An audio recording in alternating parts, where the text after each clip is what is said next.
I'm doing all the things they say you're not supposed to do. All right, let's talk about some things. Welcome to the Free Outside Show. Are you excited for an adventure? Probably. I just did Bighorn 100. So I came back to the car, grabbed a garbage bag, and filled it with some gels and a fresh pair of socks, as he said. I haven't even trail run in like a month. I've never used the pack I'm going to use tomorrow. I've never used any of the pairs of socks I'm going to use. Since I'm here to have fun and get a Hardrock Qualifier, I think I'm just going to not worry about it, but it'll just all be a big surprise. So let's get into it. I also have to move out this week, and things are wild. So I got back from pacing Nick in California on his Pacific Crest Trail, fastest known time, record attempt. Unfortunately, he just had to quit. So he made it about 900 miles. He was ahead of record pace, but then had some health issues. So I started driving back on Monday. I got here at 1 a.m. on Tuesday. So I got to sleep in my bed on Tuesday night. And then I had to go do some testing. I wanted to test out some gear that I'm going to take on the Appalachian Trail record attempt. And it was going to rain a little bit that evening here. So I went into the backcountry, tested that until 11 p.m. or so on Wednesday. And then on Thursday, we drove. Allison was going to crew me. So basically what I did, I guess you could call it raw dogging, but I was going to run Bighorn 100 because I needed a Hardrock Qualifier without any pacers, and I wasn't going to wear headphones. We'll get into all that. This is the Free Outside Show. I'm your host, Jeff Garmeyer. A lot of stuff going on in the world and in my local little corner here. I have to move out of my apartment. I found out 2 weeks ago while I was on the road for 3 weeks. So this is the week where I have to move. Where am I moving? Just into a storage unit because I'm not going to have a home for like a month, because in about 6 weeks or so, I'm going to be going for the Appalachian Trail self-supported record attempt, which basically means I'm going to carry everything myself and mail myself resupply packages and try to beat 45 days on that trail. But today's episode is about Bighorn. And sometimes goals don't really align. Like you can have multiple goals going on at once. And that's kind of where I'm at. So the Appalachian Trail is the number one goal this year. And that's kind of been stated, and at least in my head, since late last year. But I also needed to get a Hardrock Qualifier. I want to run Hardrock 100 someday, but it's a very long process of continually getting tickets in the lottery. And how you get tickets is every couple of years you have to run a qualifying race. Now, I had planned to run Wasatch 100 last year and be qualified, good to go. Wouldn't impact this year. But I got COVID, and during the race, my pacer said that, well, I was doing really bad. I was like stumbling, so it wasn't really safe to continue. And when he said that, there's no arguing because that's a pacer's main job. So no regrets or anything, because I was really messed up, and that was my first DNF. But that also means I needed to get another Hardrock Qualifier, and that landed me on Bighorn 100, which fit into the schedule pretty well. I'd coached athletes who have done it in the past, so I know a little bit what I was getting into. But just with the travel this year and just this month in general, and finding out I had to move while traveling, I did not put any effort into planning this, actually. I made up a time chart of when I thought I would hit splits and stuff the morning of the race, or the morning before we drove out to the race, and just kind of went from there. Allison came out and crewed me. She handed me bags of gels at the 14-mile mark, the 50-mile mark, and the 82-mile mark. So I saw her 3 times, and the rest of the time I was just in my own head. I had made my first drop bag in a long time. So we drove out there on Thursday, got in the car, drove to Sheridan, Wyoming, check in, and my friend Huron is there, and he's like, oh yeah, you should probably have a drop bag for Sally's footbridge. And I was like, oh, okay, I will go put together a drop bag. So I go back in my car and I look to see, do I have like a stuff sack or something? All I could find is this roll of garbage bags. So I just grabbed a black garbage bag, traditional garbage bag, and threw a pair of socks and some gels in there, wrapped it up, put a piece of tape and my name and bib number on it, and gave it to them for my drop bag. From there, a really cool thing about this race is it starts at 9 a.m. So you get to fully sleep in. We camped at the community center. They also gave me 2 pairs of socks for free, which makes sense when you hear about all the mud stories out there. But 9 a.m. is like almost too late for a race to start, even though I don't like starting anything that early in the morning. 9 a.m. was pretty funny because it was just like, okay, we're up, we've gotten coffee, kind of ready to go, starting to begin our real day here, and the race hasn't even started. But eventually, show up at the start line. It's going to be a bit of a warm day, but a lot better than people have said in the past. And then get ready and go for it. So Bighorn didn't really fit into the schedule. Nothing that was a Hardrock qualifier this year was going to. So basically the goal was to just finish my aspirational time chart that I made up, had a 21-hour finish as far as like penciling out splits and stuff. But it didn't really matter. It wasn't tied to this because this goal, like a good, productive, doing really well at Bighorn, was going to work against doing well in the Appalachian Trail. So I just had 2 weeks of pacing Nick. I did about 300 miles with 55,000 feet of gain or so, coming right into a 100-mile race with no taper and not, I haven't even been trail running in a month because I was carrying a heavy pack with all Nick's food and water and stuff. And I showed up to Bighorn with a new Ultraspire vest that I'd never used before. And a number of things that you wouldn't traditionally do in a 100-miler if that's your A race, but mine really was to just get through it, enjoy it, and get that Hardrock qualifier, not stress too much about it, which is always weird because you want to show up and do your best, and that's what I did. I just didn't put myself in the position to do my best. So it's like I was going to give my best effort on race day. My legs were just pretty tired, sore, and dead from the first step, which it's not an excuse. It's more of like a fun way to do something, to be able to do everything, because I personally think that I am going to be the one that defies everything from training theory to science to like muscular development to recovery and everything. Like I can do 150 miles a week with 25,000 feet of gain and not sleep very much, not fuel, not eat very well, and then come back and do really well at 100-miler. Of course I can. No one else probably can because of science, but I can, right? No, that's not true. Even when I was out there pacing Nick, it would be like, get up in the morning, have something for breakfast. Maybe it's like a bagel or something. Jump in, and I would usually pace the midday section with the big climb, so lots of climbing, and I wouldn't drink enough water because I was carrying water for 2, which means if I didn't drink as much, I wouldn't have to carry as much. And then I wouldn't eat as much because I was carrying food for 2, and if I didn't eat as much, I didn't have to carry as much food. And then I'd finish my pacing section, and it would be such a frenzy to get to the next spot, even after 25, 30 miles of pacing, that I wouldn't eat lunch. So often I was not eating enough. Actually, every day. I wasn't eating enough. I wasn't drinking enough. And sleep was pretty crappy out there too. Always wondering when you had to get up, when the next crossing was going to be. So it was 2 weeks of just really learning that I need to take care of myself a lot better, which I think are going to be good lessons over the next 6 weeks to apply. And so let's dive into how Bighorn went. It was really fun and beautiful. So it started out, and everyone goes so fast from the beginning of all these races. So I ran an 8-minute mile with like 200, 300 feet of gain in the first mile, and I was passed by everyone. I didn't pass anyone. They all were passing me.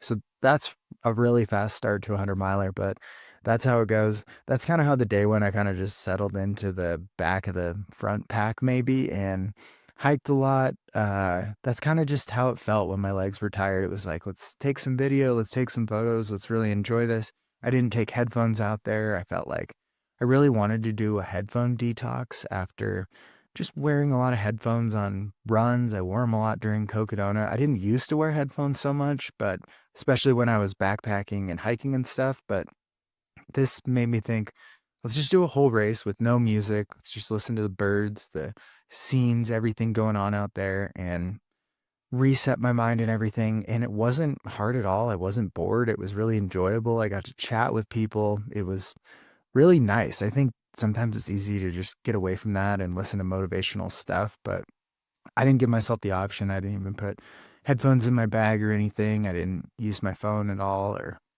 other than a couple of navigation things. But it was great. I just got to chat with people out there, see the bighorns, and these mountains are epic. There were wildflowers everywhere. There were creeks everywhere. Water was never an issue. I never carried more than a liter of water because I would just like dip it in a creek and refill my bottles. It was really cool. The people were super nice. The mountains are epic. There's just these big old rocky cliffs and stuff. It's one of those areas where once you run in it, it sort of becomes like, oh my gosh, I need to come back here and backpack because there's so much that I'm just missing out on by just running. And so the course, it's an out and back with really only 3 climbs, but the 3 climbs are massive. So the first climb is like 5,000-foot climb up to where you see your crew the first time at Dry Fork Aid Station. So did that. It was just way faster climb than I wanted to do. Everyone was just moving fast. So I just kind of felt pulled along. And by the time we got up to Dry Fork, it was just so interesting because some people's legs and stuff were already locking up and cramping and they were tired because everyone just goes so hard at the start of these. If you're new to these, I really would preach patience, and you're really going to enjoy the second half of the race more too when you're moving up in the field rather than moving back down. So that's kind of where it was for me. Got up there. It was a quick resupply. It was pretty nice. They even had ice there. This community is really cool. The event, like the people at the aid stations, they were families. They packed in stuff on horses, and like 12-year-olds are filling your bottles up, asking if you want tailwind or water, and they're super into it. It was a really cool community-driven event, and I would really recommend anyone do it. The 100 was a lot. I think I could see myself going back and doing the 50-miler, but it's hard to want to repeat 100-milers because they just take so much. So yeah, I really enjoy it. Would recommend to anyone. So wildflowers out everywhere, spectacular views, really green, sun is out. And then right when it's starting to get warm, as we left Dry Fork, it's a long descent kind of on this road that's super runnable through some burn area. The clouds came overhead. So it got cooler right when it was going to get hot, and it was really nice. And I just kind of fell into a group. Taylor Spike was there. We ran together. We were both just chatting about, he did Arizona Monster, I did Cocodona. So we were just talking about how we weren't totally ready for this race, but really needed the Hardrock Qualifier. So it was really fun. We shared some good memories. He was talking about growing up in the Northwest, or raising his kids in the Northwest, taking them to lakes and stuff. And that's where I grew up and learned to backpack. So it was really fun. It's the cool thing when you do these ultras, it's not like a marathon where you're looking at every split and wondering when it's going to be over or trying to get through it with the fastest time. 100-miler takes so long that you can have real conversations and get lost in moments rather than being stuck in a race grinding it out. So that's what I really enjoy. We hit a couple springs and just filled up water, and it was the best water out there. The only 2 issues that I have with Bighorn 100 putting it on is the course markings were orange, and I'm colorblind, and I'm so bad at seeing orange on green. So I had a couple issues finding flagging, but made it through. No big deal. I had the route on my phone and stuff. And then the other thing is a couple of the water things at the aid stations did not taste good. They kind of tasted like hose water. So I mostly just filled it from the springs, which were epic. Other than that, everyone was so nice. They even had foot washing stations at all of the aid stations, which is just above and beyond. So after Dry Fork, you descend all the way to Sally's Foot Bridge. It's like 16 miles of maybe net 4,000 feet descent. And so you just lose all your hard work. And then from there, you climb up over 5,000 feet to kind of the side of, I think it's a Little Bighorn Peak, something like that. But it's like a 20-mile climb, and it's gradual, but it's pretty continuous. So it's pretty crazy.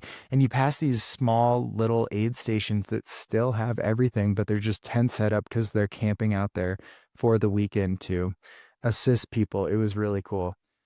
So more wildflowers, more climbing up. The mosquitoes were present, but not too bad. And I just felt so depleted. I think it was just the lack of being on top of nutrition and calories for the last 2 weeks, dehydration. My legs were tired, no taper, definitely overtraining. So I just began to hike. I mean, I could settle into a 4 mile an hour hike pretty easily, especially with how gradual it was. That's kind of what I stuck to for the most part. I was having trouble eating. I think I just started having a massive headache. My body was just like wanting to shut down and go to bed. I think this was just really pushing it. I wanted to have this training camp with this to cap it off, but I think it might have been a little ambitious. Anyways, so I'm feeling kind of bad. And then I have my first time ever, about a couple miles from the top, which is Jaws, which is the turnaround in the major aid station. I went to trust a fart and I should not have. Luckily, things didn't get messy, but it was bad. And from then on, my body was kind of revolting. I threw up a couple times. It came out the other end. A little messy, but I made it to Jaws in one piece without too much damage to anything I was wearing. Used the restroom there, put myself back together, and then just decided like I can death march this and probably get the same time as if I just take an hour or two and rest up here. Like I got up there 30 minutes after the splits I'd just drawn out on a napkin, basically. So I got out there in 11 hours or so, and I just told Allison that I am tired. My body is exhausted. I have a headache. I'm not eating anything. I'm not drinking anything. So there's no point to just turn around and start going again.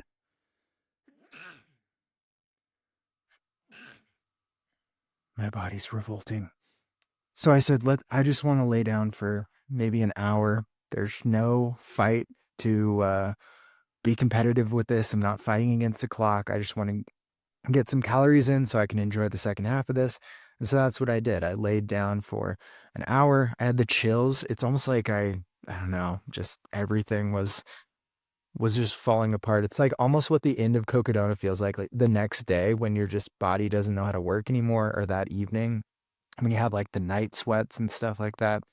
That's how it felt. And I was only at mile 48 and I've done a number of races that far further. So it was just a really good chance to do that. So I did that. I made some, or Allison helped out and made some vegan ramen. And so I had that. It was just going to be the gentlest thing on my stomach. I was able to eat that. Then I sat in a chair and ate for 15 more minutes and then let it settle for 15 minutes. And then about 2 hours after I came into the aid station for the first time, I decided to head out, and things were relatively good for the rest. So I think the major lesson and what I want to tell people really is there's so much time to finish these that if you have to take a couple hours or a nap or pause or something like that, that's okay. You're going to probably be as fast or faster in the end if you just take care of yourself and do that. Don't just feel bad and decide to quit right away. Like, lay down, take some time. If you are ahead of the cutoffs enough, it is completely okay. My goal was to finish. I know that, getting to be sponsored athlete and stuff, it's probably one of those things where you're supposed to feel pressure and do well and perform in every race, but they don't always align with my long-term goal of doing Hardrock and my short-term goal of qualifying it and short-term goal of setting the Appalachian Trail record.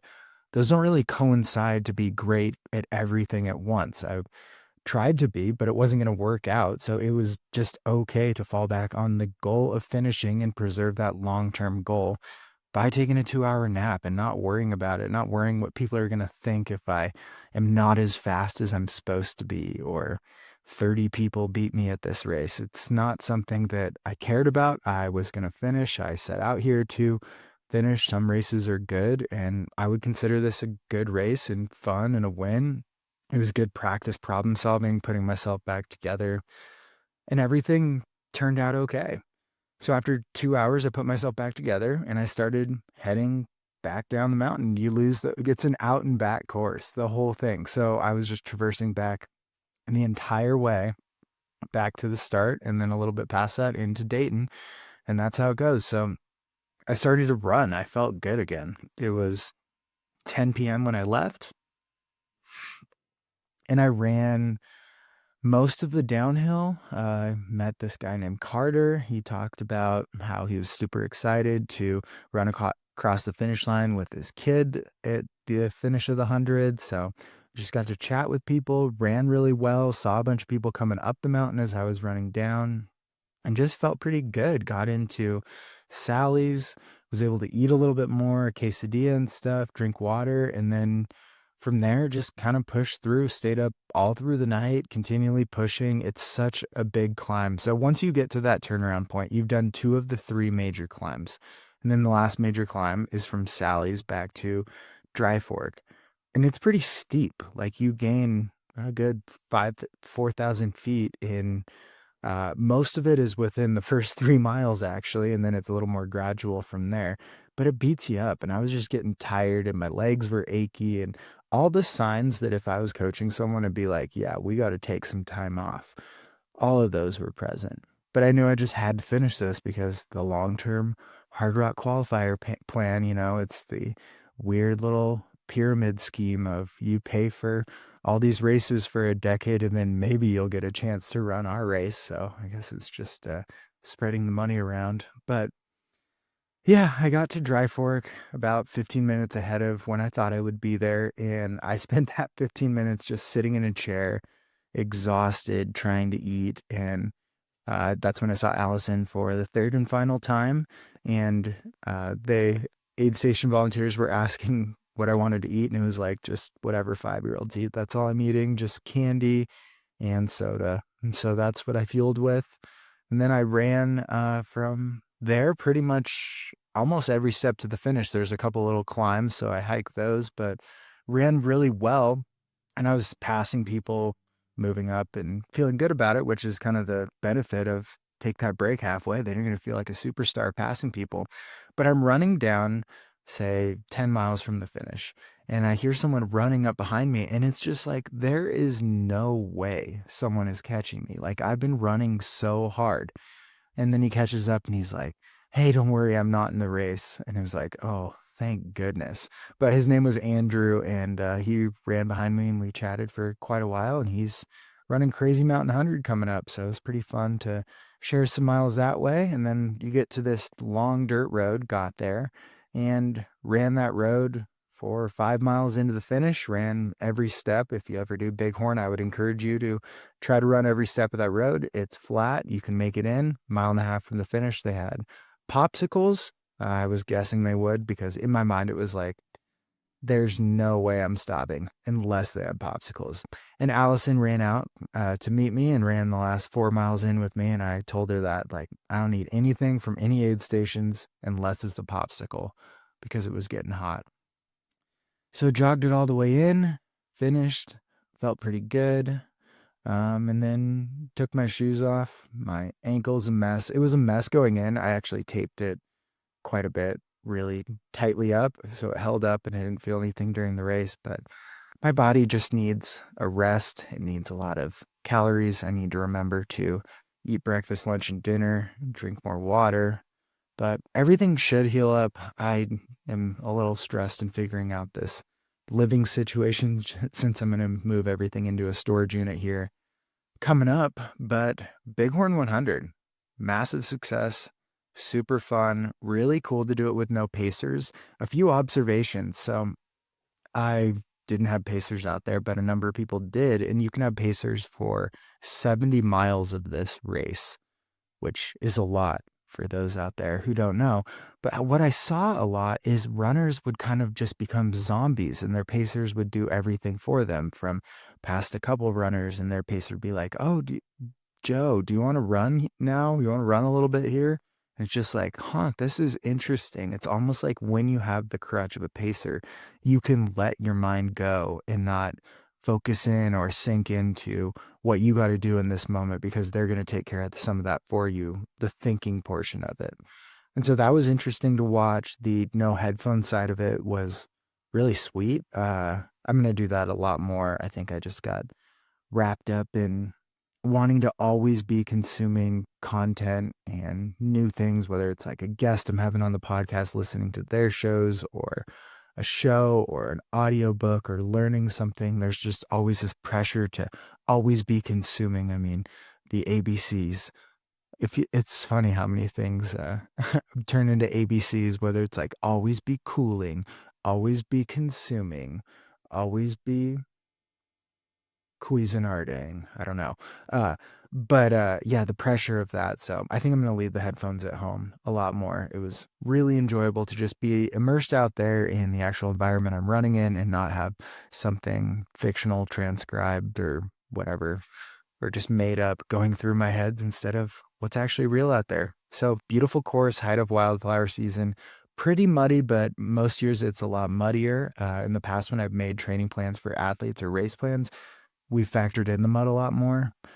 I didn't even find it to be a major factor this year. It was fairly dry, and it rained just a couple sprinkles on that second morning. And so that's Bighorn. I am going to take a few days off because this concludes the first training camp. And then I will piece together how I'm going to travel to Maine, how I'm going to afford this Appalachian Trail, how I'm going to pull it off, how I'm going to put all my stuff in storage unit and go from there. But hopefully phase 2 is a training camp out on the AT where everything will be hyper specific. And so this concludes the final race that I needed to do this year. And now I'm set up for solely focused on the next thing. Plenty of nutrition, gear, pack, all kind like strategy, resupplies, all that in full swing here. So I'm pretty excited. This show is brought to you by Janji, JANJI.com, and their stuff's so good and we make such an impact. They gave us a discount code. So code FREEOUTSIDE, and you get, I think it's 10% off. It might be more. It's probably not less. But check them out. I wore Janji shorts. I wore a Janji sun hoodie for Bighorn. It all worked great. And a visor. I'm a visor guy. And, you know, having laid down there and taken a nap at Cocodona, I think in my old age, I'm also a nap guy. So that's a little scary. Look out. I'm getting old quick, apparently. This show is also brought to you by Garage Room Gear. I just ordered a number of items for the Appalachian Trail record from GGG, as they call it in the biz. So garagegrowngear.com. I got a headlamp, a couple battery banks, and a ultralight tarp and a sleeping pad. But anything you could want, even if you're an ultra runner and you camp out the night before your races, you can get a more comfortable sleeping pad there. You can get headlamps, you can get socks. They even have shoes now. They have my good friend Luke Pearsall's Trail Goods Co. freeze-dried meals there. They got all kinds of stuff. So check them out. And then lastly, CS Coffee, csinstant.coffee, premium freeze-dried coffee. All right, in the height of a lot of stress in my life, thank you guys for listening. Consider supporting the show on Patreon, patreon.com/freeoutside, or checking out my Substack. And we love 5-star reviews and good ratings, good vibes. You know, just nice notes you can send me if you up stuff like that. Anything, Jeff@freeoutside.com, open book. Thanks, guys. Stay elite, my friends.